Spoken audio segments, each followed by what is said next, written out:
ఔజుబిల్లాహి మినశ్శైతానిర్రజీం. బిస్మిల్లాహిర్రహ్మానిర్రహీం.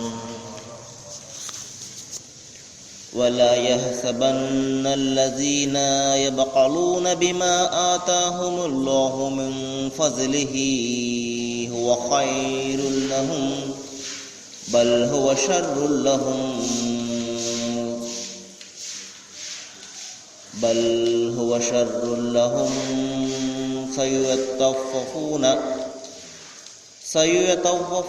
సయతవఫూన మా బఖిలు బిహి యౌమల్ ఖియామah వలిల్లాహి మీరాసుస్ సమావాతి వల్ అర్ద్ వల్లాహు బిమా తఅమలూన ఖబీర్. సదఖల్లాహుల్ అజీం. అనంత కరుణామయుడు, అపార కృపాశీలుడు, పాలకుడు, పోషకుడు, సర్వలోక సృష్టికర్త అయిన అల్లాహ్ శుభనామంతో ప్రారంభిస్తున్నాను. సోదర సోదరిమణులారా, అయ్యలారా, అమ్మలారా, అస్సలాము అలైకుం వరహమతుల్లాహి వబరకాతుహు. సర్వలోక ప్రభువు అల్లాహ్ మనందరి జీవితాలలో శాంతిని కురిపించునుగాక. ఆమీన్. ఇంతవరకు మనము మానవులందరి మార్గదర్శక గ్రంథము, మనందరి ప్రభువు సర్వ సృష్టికర్త అయినటువంటి అల్లాహ్ చివరిగా అవతరింపజేసినటువంటి చివరి మార్గదర్శక దైవ గ్రంథం దివ్య ఖురాన్ నుండి 3వ అధ్యాయం 180 వాక్యం యొక్క అరబీ మూలంను వినడం జరిగింది. సోదరులారా, ఈ వాక్యంలో దైవం తెలియజేస్తున్నాడు, ఆయన తన ప్రవక్తలలో తాను కోరిన వారిని ఎన్నుకుంటాడు, వారి ద్వారా అగోచరమైనటువంటి విషయాలను గురించి తెలియజేస్తాడు.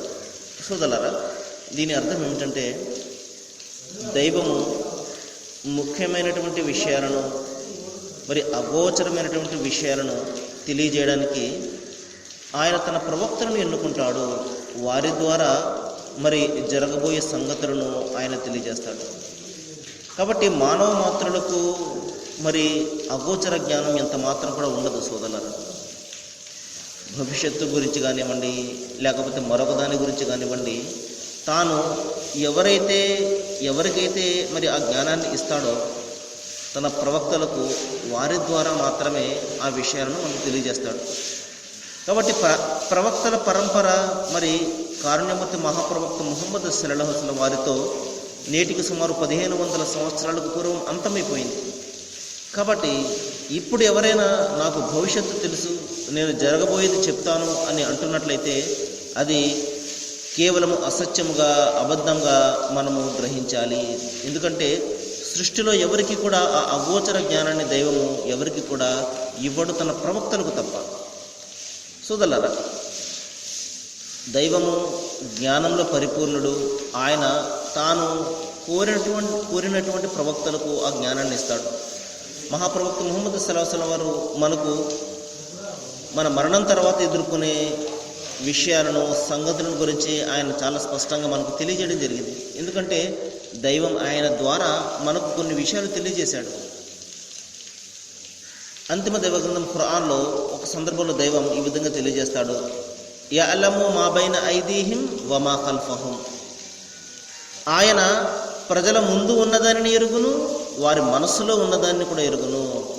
వలా యుహీతూన బిషయ్యిం మిన్ ఇల్మిహి ఇల్లా బిమా షా.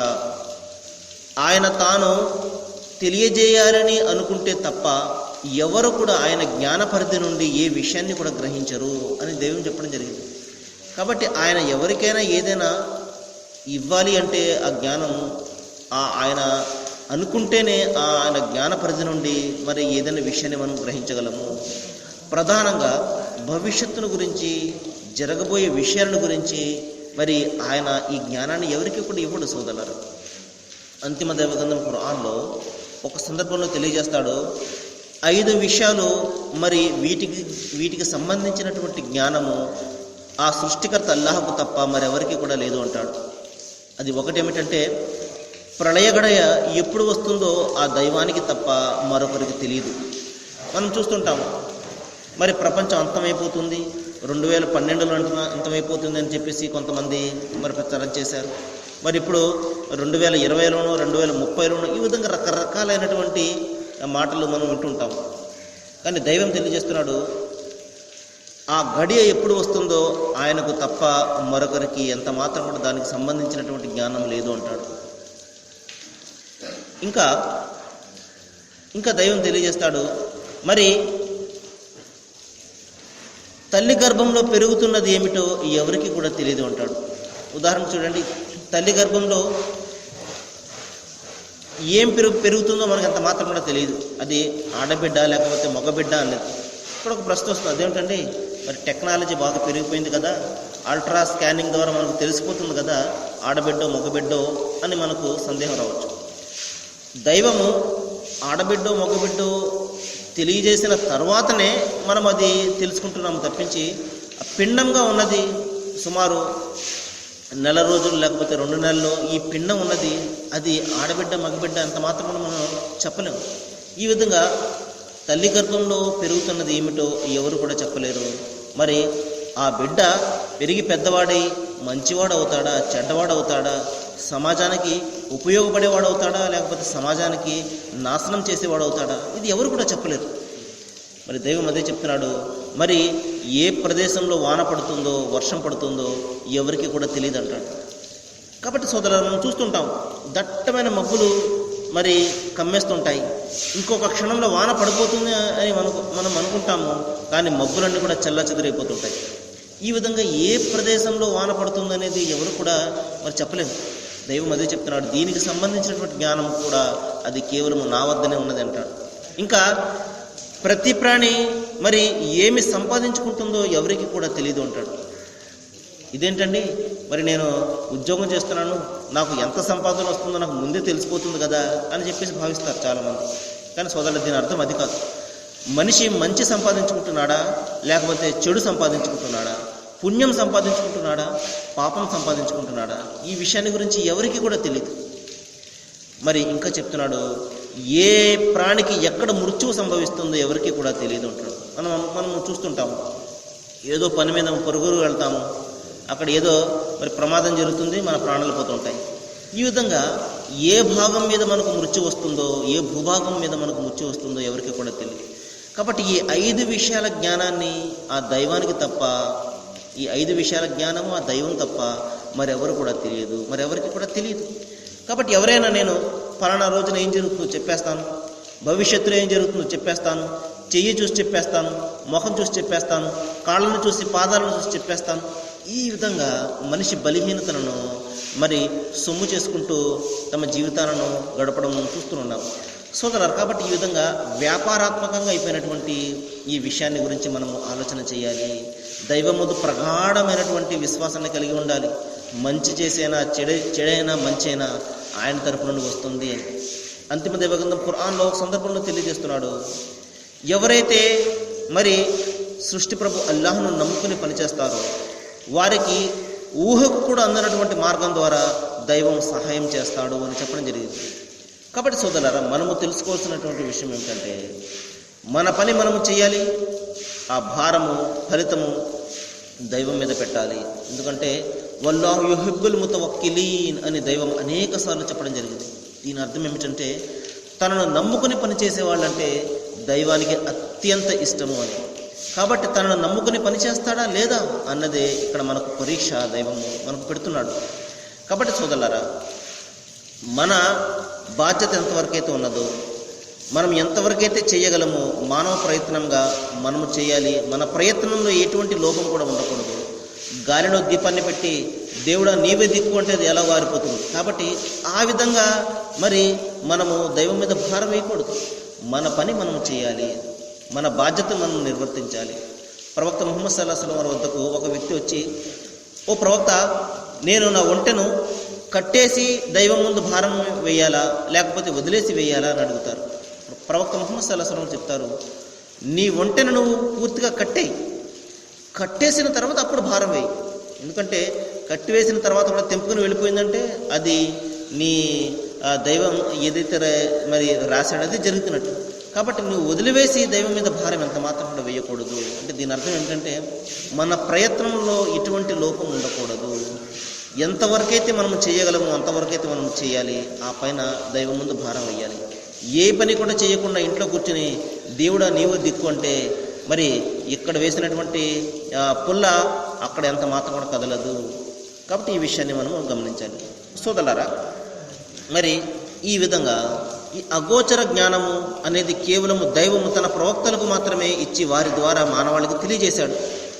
కాబట్టి ఎవరైనా ఈ రోజున బయలుదేరి నేను అది చెప్పేస్తాను ఇది చెప్పేస్తాను అని ఎవరైనా ప్రజలను మోసం చేస్తూ ఉన్నట్లయితే సోదరులారా, మనము మేల్కోవాలి. ఈ విధంగా మోసపోతున్న వాళ్ళను కూడా మనము ఆపాలి. ఈ విషయాన్ని మనం ఇక్కడ గమనించాలి. ఆ తర్వాత సోదరులారా, మరి ఇంకొక విషయాన్ని దైవం ఇక్కడ తెలియజేస్తున్నాడు. అదేమిటంటే అల్లా తన అనుగ్రహాన్ని విరివిగా ప్రసాదించినప్పటికీ ఎవరైతే పిసినారితనాన్ని చూపుతారో, ఈ పిసినారితనము తమకు మేలైనదిగా ఎంత మాత్రం కూడా మీరు భావించకండి. ఇది వారికి ఎంతో హానికరమైనది. ఏదైతే వారు లోభంతో కూడబెడుతున్నారో అది వారి పాలిట కంఠశాపమై మరి వాళ్ళను పీడిస్తుంది అని దైవం చెప్తున్నాడు. సోదరులారా, దీని అర్థం ఏమిటంటే పిసినారితనము అనేది భయంకరమైనటువంటి దుర్గుణము. ఎందుకంటే మనిషి ఎప్పుడైతే స్వార్థంతో జీవితం గడుపుతాడో, నాకు దక్కాలి, నేను ఒక్కడనే బాగుండాలి, నా వాళ్ళు బాగుండాలి అని ఎవరైతే భావిస్తుంటాడో అతను ఈ పిసినారితనం చోటు చేసుకుంటుంది. నేను కష్టపడి సంపాదించాను అని ఎప్పుడైతే మనిషి భావిస్తాడో, నా డబ్బు అని ఎప్పుడైతే మనిషి భావిస్తాడో అతనికి ఈ పిసినారితనము అనేది అలవడుతుంది.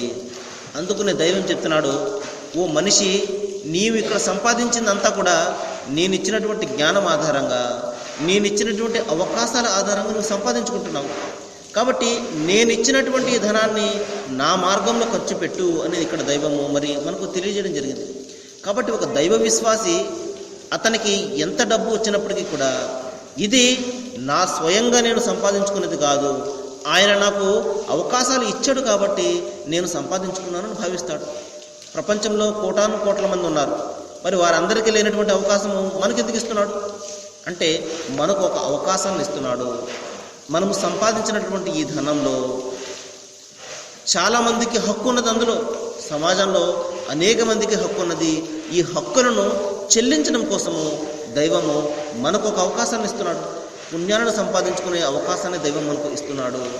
ఈ విధంగా భావించకుండా మనిషి నేను కష్టపడి సంపాదిస్తున్నాను, నేను ఇతరులకు ఎందుకు ఇవ్వాలి అని ఎప్పుడైతే భావిస్తాడో అతనిలో ఈ పిసినారితనం చోటు చేసుకుంటుంది. ఎప్పుడైతే ఈ పిసినారితనం చోటు చేసుకుందో మనిషి మరి అతని మనసు రాయి మాదిరిగా మారిపోతుంది. ₹1 ఖర్చు పెట్టాలన్నా కూడా అతనికి చాలా భారంగా మరి అనిపిస్తూ ఉంటుంది. మరి ఇక్కడ దైవం తెలియజేస్తున్నాడు సోదరులారా, మరి నేను అనుగ్రహం ద్వారా మీకు ప్రసాదిస్తూ ఉన్నప్పటికీ కూడా పిసినారితనాన్ని ఎవరైతే వహిస్తారో మీరు ఈ పిసినారితనము మేలైనదిగా భావించకండి. ఎందుకంటే పిసినారితనం ఎప్పుడైతే ఉంటుందో డబ్బు చాలా ఉంటుంది అతని వద్ద, ఖర్చు పెట్టడు కదా, ఖర్చు పెట్టినప్పుడు డబ్బు అతని వద్ద చాలా మిగిలిపోతూ ఉంటుంది. నా వద్ద చాలా ధనం ఉన్నది కదా అని చెప్పేసి అతను భావిస్తూ ఉంటాడు. కానీ దైవం తెలియజేస్తున్నాడు, మీరు ఈ విధంగా పిసినారితనం వహించి కూడబెట్టుకునేటువంటి ధనము ఒక రోజున మరి మరణం తర్వాత మీ మెడలో భయంకరమైనటువంటి మరి ఒక పాము మాదిరిగా మారిపోయి నీవు కూడబెట్టినటువంటి ధనాన్ని అని అతన్ని బుసలు కొడుతూ అతన్ని బాధ పెడుతూ ఉంటుంది అని దైవం ఇక్కడ తెలియజేస్తున్నాడు. కాబట్టి సోదరులారా, సృష్టి ప్రభువు అల్లా మనకు ఏదైతే ప్రసాదించాడో దాని నుండి మనము ఇతరుల హక్కులను చెల్లించాలి. అందు నిమిత్తమే దైవం మనకు ఈ ధనాన్ని ప్రసాదిస్తుంటాడు. అంతేకాకుండా మనము ఎంతైతే సంపాదిస్తామో దానికి తగ్గ మరి సమాధానాన్ని, దానికి తగ్గ సంజాయిషిని కూడా దైవం వద్ద మనం ఇచ్చుకోవాలి. మహాప్రవక్త ముహమ్మద్ సల్లల్లాహు అలైహి వసల్లం చెప్పారు, మరి మనిషి మరణం తర్వాత ఎదుర్కొనే ప్రధానమైనటువంటి ప్రశ్నలు ఏమిటంటే, అందులో ఒకటి ఏమిటంటే నీవు నీ ధనాన్ని ఏ విధంగా సంపాదించావు, నీ ధనాన్ని ఏ విధంగా ఖర్చు పెట్టావు అన్న 2 ప్రశ్నలు అని ప్రవక్త వారు తెలియజేయడం జరిగింది. మనిషిని దైవం పట్టుకుంటాడు, నీవు ఏ మార్గాల ద్వారా ధనాన్ని సంపాదించావు. ఎందుకంటే ఇక్కడ చెడ్డ మార్గం ద్వారా కూడా ధనం వస్తుంది, మంచి మార్గం ద్వారా కూడా ధనం వస్తుంది. కాబట్టి ధనాన్ని సంపాదించడం చాలా తేలిక సోదరులారా. మంచిగా కూడా సంపాదించవచ్చు, మరి అవినీతి, అక్రమాలు, అన్యాయాలు, అశ్లీలత ద్వారా కూడా ధనాన్ని సంపాదించవచ్చు. కాబట్టి ధనాన్ని సంపాదించడం అనేది పెద్ద సమస్య కాదు, ఏ మార్గంలో సంపాదిస్తున్నాము అనేది ఇక్కడ ప్రధానమైనటువంటి విషయము. దైవం అదే ప్రశ్నిస్తాడు, ఏ మార్గాల ద్వారా నీవు ధనాన్ని సంపాదిస్తున్నావు. మనిషి ఈ రోజున అనేక చెడ్డ పనులు చేసుకుంటూ ధనాన్ని సంపాదిస్తూ అనుకుంటుంటాడు, అరే నేను చేస్తున్నటువంటి పని చెడ్డదైతే నాకు ఇంత డబ్బు ఎందుకు వస్తుంది అని భావిస్తుంటాడు. పైగా ఏం చేస్తాడు, ఆ ధనాన్ని మరి ఏదో గుళ్ళు గోపురాలు కట్టించడంలోనూ లేకపోతే హుండీల్లో పోయడంలోనూ చేసి సర్లే ఈ విధంగా సంపాదిస్తున్నది ఇంత ఖర్చు పెడుతుంటే దైవం సంతోషిస్తాడేమో అని భావిస్తుంటాడు. సోదరులారా, అన్యాయంగా అక్రమంగా సంపాదించింది దైవానికి ఏ విధంగా ఇష్టమవుతుంది మనం ఒకసారి ఆలోచన చేయాలి. అందుకనే మనము సంపాదించే ప్రతి పైసా కూడా ఏ మార్గాల ద్వారా మనం సంపాదించామో దైవం ముందు సమాధానం చెప్పుకోవాలి. సంపాదించినటువంటి ధనాన్ని ఏ మార్గాల్లో ఖర్చు చేశామో కూడా మనము దైవం వద్ద సమాధానం చెప్పుకోవాలి. ఈ రెండు విషయాలు మనము ఎప్పుడు కూడా జ్ఞాపకం పెట్టుకున్నట్లయితే మరి ఎవరు కూడా అన్యాయం అక్రమాల ద్వారా సంపాదన చేయడానికి ప్రయత్నం చేయరు. ఎందుకంటే మనము సంపాదించే ప్రతి రూపాయికి దైవం ముందు సమాధానం చెప్పుకోవాలి.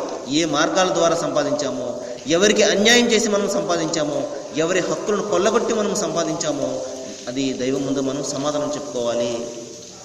సరే సోదరులారా, మరికొన్ని విషయాలు మనము రేపు మాట్లాడుకుందాము. ఈ రోజున శుక్రవారం మరి మన సిసిసి ఛానల్లో 9 నుండి 9:30 వరకు మరి ఇస్లాం ఖురాన్ సందేశం అనే కార్యక్రమం తెలుగులో ప్రసారం కాబోతుంది. మరి మీరందరూ కూడా దానిని చూడండి. చక్కటి విషయాలు అందులో చెప్పబడతాయి. మరి ఆలోచన చేసి ఆచరణ చేయండి. ఏవైనా సందేహాలు ఉంటే ఫోన్ నెంబర్ ఉంటుంది, దానికి ఫోన్ చేసి మీరు సందేహాలు తీర్చుకోండి. సృష్టి ప్రభు అల్లాహ్ అందరికీ కూడా మంచిని చేయాలని, జ్ఞానాన్ని ప్రసాదించాలని నేను వేడుకుంటూ ముగిస్తున్నాను. వాఖిరు దవానా అనిల్ హమ్దులిల్లాహి రబ్బిల్ ఆలమీన్. అస్సలాము అలైకుం.